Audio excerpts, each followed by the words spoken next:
Hello friend, आज की इस क्लास में हम लोग बहुत महत्वपूर्ण बहुविकल्पिक प्रश्न करने वाले हैं। तो आप लोग क्लास में अंत तक बने रहिएगा और क्लास अच्छा लगेगा तो क्लास को लाइक और शेयर कीजिएगा।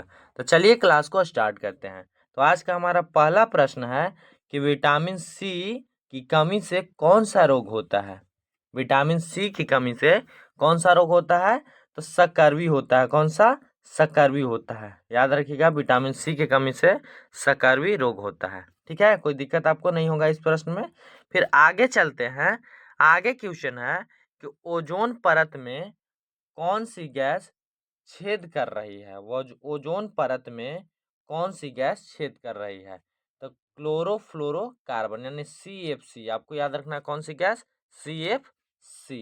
ठीक है, याद रखना है क्या? क्लोरोफ्लोरोकार्बन, CFC नाम है शॉर्ट में, पूरा नाम क्लोरोफ्लोरोकार्बन। फिर अगला क्वेश्चन है कि विद्युत धारा का एसआई मात्रक क्या होता है। विद्युत धारा का एसआई मात्रक यानी इकाई क्या होता है? तो विद्युत धारा का एसआई मात्रक एम्पियर होता है, जिसे हम ए से दिखाते हैं। किससे? ए से दिखाते हैं। याद रखिएगा, विद्युत धारा का एसआई मात्रक या इकाई पूछे तो एम्पियर हो जाएगा। फिर आगे क्वेश्चन है कि प्रकाश एक ऊर्जा का रूप है या बल का। तो प्रकाश एक ऊर्जा का रूप है। कैसा रूप है? प्रकाश एक ऊर्जा का रूप है, ना कि बल का। याद रखना है आपको कि प्रकाश एक ऊर्जा का रूप है। आगे क्वेश्चन है कि सबसे हल्की धातु कौन सी है। तो सबसे हल्की धातु लिथियम है। कौन सा? लिथियम सबसे हल्की धातु है। याद रखिएगा। आगे फिर प्रश्न है कि हड्डियों को मजबूत बनाने वाला तत्व कौन सा है। हड्डियों को मजबूत बनाने वाला तत्व कौन सा है? तो वह कैल्शियम है। कौन सा?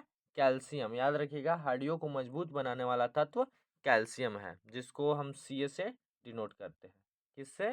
Ca से डिनोट करते हैं। याद रखिएगा। ठीक है, तो चलिए अब आगे चलते हैं। आगे क्वेश्चन है कि पानी का विध्रुवीय गुण किसके कारण होता है। पानी का विध्रुवीय गुण किसके कारण होता है? तो हाइड्रोजन बॉन्डिंग के कारण। किसके कारण? हाइड्रोजन बॉन्डिंग के कारण। याद रखिएगा। फिर आगे क्वेश्चन है कि संविधान सभा के अगला क्वेश्चन है कि संविधान सभा के अध्यक्ष कौन थे।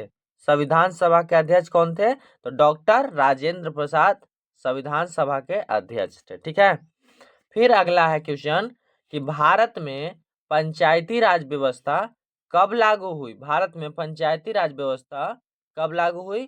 तो 2 अक्टूबर 1959।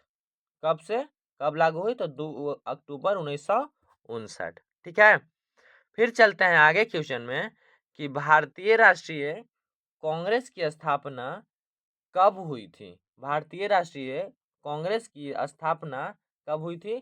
तो सन 1885 ईस्वी में। कब? सन 1885 ईस्वी में। अगर आपको इसका नोट्स लेना होगा तो आप हमारे व्हाट्सएप ग्रुप में जुड़ सकते हैं। फिर आगे क्वेश्चन है कि महात्मा गांधी ने भारत छोड़ो आंदोलन कब शुरू किया।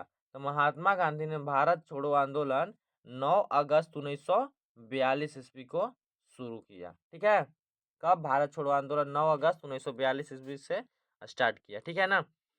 आगे फिर क्वेश्चन है कि भारत का सर्वोच्च न्यायालय कहाँ स्थित है। तो भारत का सर्वोच्च न्यायालय यानी सुप्रीम कोर्ट नई दिल्ली में स्थित है। कहाँ स्थित है? नई दिल्ली में। ठीक है ना। फिर अगला क्वेश्चन है हमारा कि अनुच्छेद संविधान का अनुच्छेद 370 किससे संबंधित है। तो जम्मू और कश्मीर को विशेष दर्जा से संबंधित है। किससे? जम्मू और कश्मीर को विशेष दर्जा। फिर आगे और अंतिम क्वेश्चन है कि योजना आयोग का गठन किस वर्ष हुआ। योजना आयोग का गठन किस वर्ष हुआ था? तो सन 1950 में योजना आयोग का गठन हुआ था।